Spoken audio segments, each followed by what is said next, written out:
Welcome back. All right, y'all. So I talked about it a little bit before the break about what is World Rugby absolutely up to. And it looks like World Rugby is trying to once again take their time to see how they can change the game and improve the perception of it based off of the complaints and yada yada. And it's almost like they have an idea, but they're not really listening to the idea.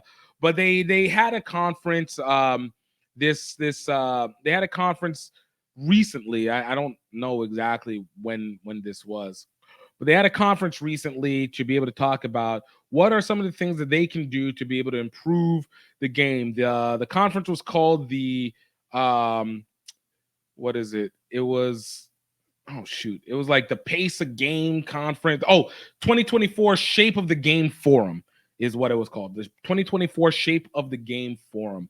And so from that forum, which talks about players and coaching, officiating, competition, fan experts, and all these representatives onto a committee and trying to figure out what the long term for rugby, because there's a lot of work that needs to be done for a sport that is absolutely crushing itself in a negative way.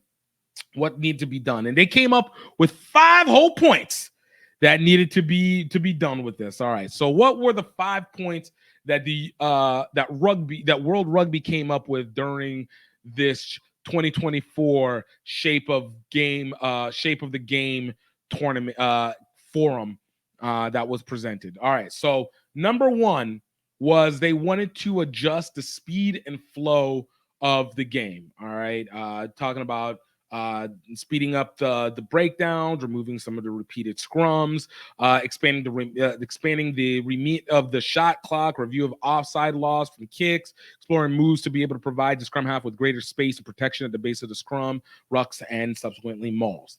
All right, next up, you had the language and presentation of the game, a renewed passion and urgency to focus on building rugby's attention share via a fan-focused view of how the game is marketed, a consistent approach to presenting the presentation of the sport across all media environments, and focus on the moments in the game that really engage the fans.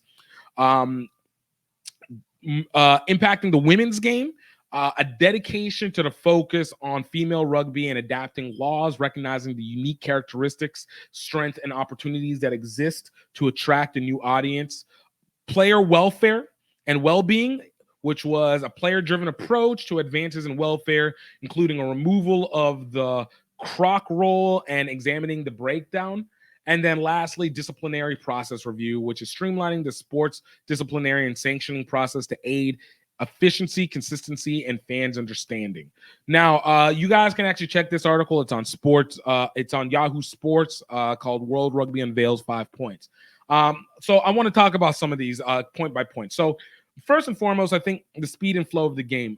Speed and flow of the game and disciplinary process and review, I think, go kind of hand in hand. I think a lot of the complaints has been in the interference of referees in the game, slowing it down, the calls that are being made. Obviously, a lot of it going to player welfare, high hits, or the very, very minute actions that seem to have very large impacts, whether it is impact to the head and it is being called as a red card, even if it was incidental or unintentional, that slows it down, the resets on the scrum. There's so much that's been going with it. I think that this is an area that has been absolutely overly meddled with. I think the speed of the game has actually been fine as it was. I think when it comes to the scrums, again, if you have your knock-ons, you have your offsides, the plays that lead to scrums, go with them. But when it comes to like how the scrums are held, or collapsing scrums, or the rotation of scrums, which I think people complain so much about South Africa being able to do just based off of the strength, I think those ones have gotten overplayed, and that's what hurts the speed of the game itself, right?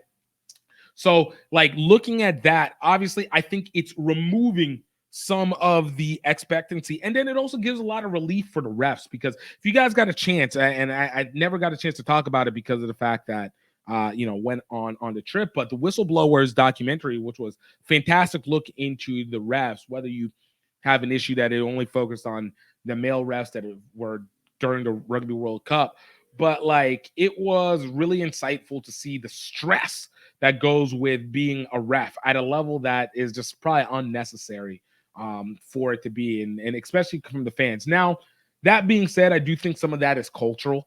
I do think that when it comes to English, French, European refs, I just don't think they're as hard nosed as it would be with the USA. Shout out to, once again, Great American Rugby Lance Kavanaugh being able to show and present exactly what he does as a ref, and shout out to the refs that are from the US that are being able to block out the noise while also simultaneously stand on business when it comes to establishing their refs. That being said, obviously ref abuse is still a problem in the US as well too. So that's something that goes in. But I think these things can help alleviate some of those problems that are coming with the referees, and hence it can help speed the game up more and more.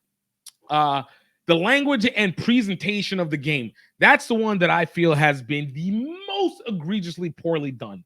And every time you add another game without actually providing another insight into the background or to the players, or providing any kind of programming that provides lead up or anything that creates anticipation that is not more than just simply telling us that the games exist and then complaining about Warren Gatland or talking about some stupid complaint that doesn't add anything to the entertainment value, but just revs up the anger, but doesn't provide a rivalry or some reason for us to want to root against or for any of the teams. You suck at whenever you do the presentation. And I hated that US is poor at this. And I hate it even more that the world is absolutely garbage at this. But I do hope that what they're doing with now Rugby Pass TV, obviously we got so many individuals that do it, myself, Squidge, Great American, Rundown, Rugby, blah, blah, blah. We got, people all over the place.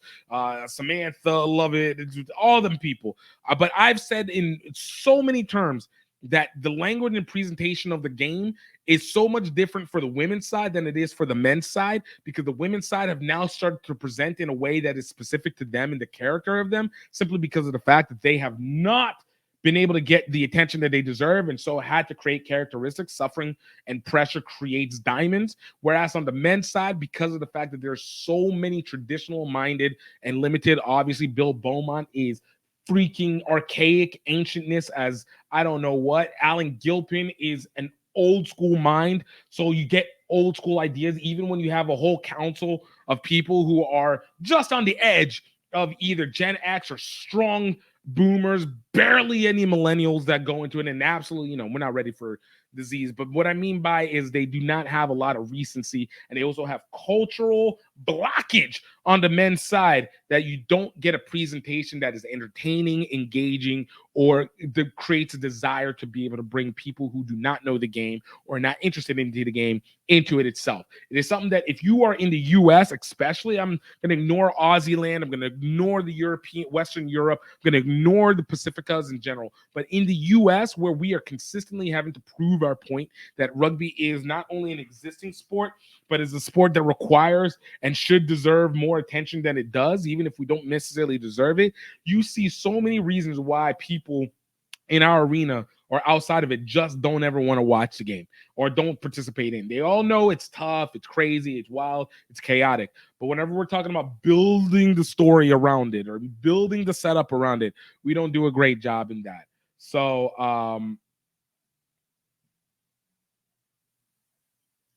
sorry, it looks like my Instagram stream just went down. It is what it is. But it hits in a different kind of way where you're just like we're not bringing the language. So I'm glad that this is something that they are focused on, but I believe that this is something that has a lot greater reach than what people truly realize, which connects back to what is the women's game. And as I said, Reddit, it's adapting the laws and the focus and recognizing the characteristics, strengths, and opportunities. Now, in that, there's coded language in there, and obviously, when it comes to the women's game, I think like one of the things that they've talked about is like trying to shrink the ball for the women's because of small hands or something like that. Which honestly, if you watch from the elite level, women's game is great. It's great. Drops are minimal. The play is excellent. the best of the best know what they're doing with it. The problem I think your people try and point at is whenever it gets into the secondary, third, and subsequently secondary, third levels, and then tertiary, subsequently the club youth sides. I don't think those. I don't think shrinking the ball is going to help anything. Maybe for the youth, and you do it because obviously they're kids. But I do think that it would be a massive credibility hit for the women to get smaller balls because you will subsequently lose the opportunity to be like, oh, a Portia Woodman is one of the greatest of all time because she had to use a smaller ball, but if she had to use a men's ball, she wouldn't have been able to perform the same, which would have been BS. And it doesn't add anything to the women's game. The problem that comes with it is not what the play on the field is. The problem that comes into it is, number one, is the funding that goes into it. Number two is the level of support that's provided to it. Number three is the development of the audience that goes with it, and everything else kind of just follows accordingly from there. So with the women's game, you want to make sure that they're not doing things to diminish the game in the idea of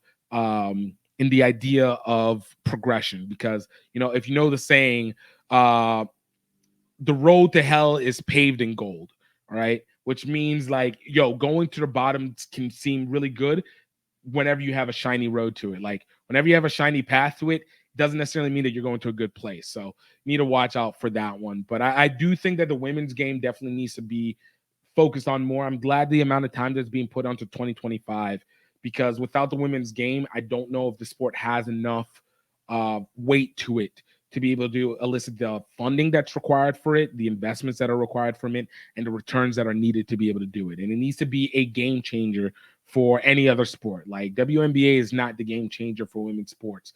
Rugby should be the game changer for women's sports. And obviously, you have other ones, tennis and all that, cricket, but they're not going to do the same. Tennis is different, obviously, it's a single sport, but none of the other team sports are going to hit the same way that women's rugby is going to hit if they can get their stuff moving forward. So I'd focus on that, and being innovative in that, in my opinion, is crucial. And that one will subsequently help elevate the men's game as well, because they're going to need to take ideas. And honestly, that's where it looks like it's going. Then, player welfare and well-being and the disciplinary process and review. I mean, look, again, we have to care about the health of the players. Like, lawsuits are starting to happen. Like, there's been more and more talks about CTE cases, like stupid myths like rugby is a safer sport than American football and all that are bad 90s style myths. Like, they're legitimate injuries. Like, we watch every Rugby World Cup or every premiership game or every URC game, and we see the blood flowing from their heads, like especially from the forward pack. Let's not pretend like that's a normal thing that should be happening right now. All right, that's not normal. All right, so it's something that we have to watch out for. The key is we need to make sure that we're not taking away from the game, and that goes back to the speed and the flow of the game.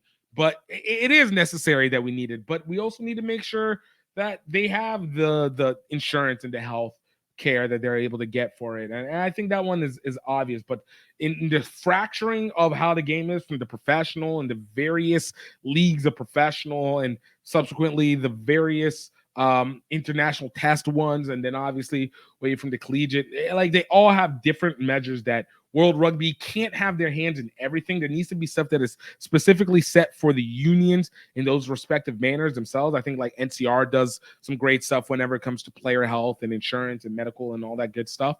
But overall, like you need to be able to do better. You need to do more than what is absolutely expected from it now, but you can't do it at the cost of the game. So that healthy balance is huge. But I do think that there's a lot of overcorrection happening, and I'm hoping that this conference is about bringing it back to the middle and finding that ground where we don't have old guys talking about like the game that they love is dying, whereas you have new guys who are just not coming in because they don't feel like they have a chance to be able to thrive in the game as they really should. And obviously, like the disciplinary process review, like TMO, like it's TMO. Like honestly, TMO has to go. I think there's something with the replay. I think there is something with having a booth review, but I think that there's a limit that goes to it. I think there's a legit time limit, and not just the 10 minutes and then continuing play. I mean, a legit 5-minute time period to go look over it, not to look at every incremental second of it, because what you see on camera is not going to be the same as what happens in real time. And you got to have trust that the refs know what they're doing. And we're taking it back. Like, it's okay for an experiment to fail. Like, it's okay. Just because you did something to move forward doesn't mean that it worked, and doesn't mean that you can't go back. Like, maybe you don't go all the way back where the only person that's making the review are the refs. Maybe you add more refs to be able to have reviewability like we do with the sideline judges already. But we need to keep the power of the ruling on the field. And then what happens in the TMO is in the booth, and it needs to be solely based off of a conversation between the ref and the booth. After that 5 minutes, it should be left on there, and there shouldn't be any split flags. There shouldn't be any question. What the ref says when they say it on the field should be the final decision, not TMO. What's happening from a distance means nothing. All right, it's too much, and it puts the security of the TMO match officials at risk. It puts the credibility of the refs on the field at risk, and it ruins the totality of the game. It's okay to roll it back a little bit. Oregon's doing it. They had a whole drug law. We're going to decriminalize everything in Oregon. We're going to work on rehabilitation, and we're going to take away harsh penalties. And they just got smacked by overdoses and just deaths. And you say, is that enough time? Nah, it's you don't have to risk everything for it. Like, it's okay. Let's roll it back a little bit, and then we'll just rework it again. But I think that's the same way that World Rugby needs to do when it comes to these disciplinary issues. And especially also, like, talking about the ref. Like, I do actually believe that there should be really harsh penalties for the coaches to talk about the refs. Like, I think that there should be a coaches to a representative for complaining about the refs. I think that representative should speak to the press about what has been presented to them, so that there isn't a direct line from coach to ref. And then from there, you make your decision and start to work things out. The problem is whenever the coaches are now complaining about the refs every freaking time. Like, when the coaches complain about it, it gives permission for the fans to complain, and it gives permission for the fans who are deranged and psychotic to go after the refs on social media or threaten death threats or anything like that. And that's not where it should be. Even with the players, I think there should be a level of harsh penalty because of the fact that it provides permission that they don't realize they have the ability to give for fans. And you need to control the fans, and you need to control the aspect of the players. And also put responsibility on yourself for sucking. Like, just put responsibility on yourself for sucking. It's one thing, if you didn't get the win, you didn't get the win. If you say the refs threw it off, hey, you know what that meant? That means that the plays that you did right beforehand actually effed you over more than what happened at that point. That point was simply a culmination of what was not being done right prior to. So I want more support to be put, more pressure to be put on the play, the coaches, and the players than they need to be put on the refs, who are just there to organize the game. And it's gotten to such a point that you're just like, the refs are becoming stars by organizing the games, and we should not know that much about the refs. We really should not know that much about the refs. So I hope that in that factor, they work on the disciplinary committee on that one and figure out their ish through that. All right, let's go. Let me know what your guys' thoughts are. I know I went on a bit of a ramble, but I think there was a lot that we have to talk about when it comes to this, because there's so much to build on, and it's, this game needs a lot of work right now, which is a positive and a negative, but it needs a lot of work to be able to get through, and I really do want it to be better. So let me know what you guys' thoughts are on it. Let me know where you feel with it. What do you think about the 5 points, and where do you think World Rugby might need to focus if it's not those 5 points? I ain't convinced. Round in the city, black out the tents. Gassed up, they gon' let me, fill up the tank.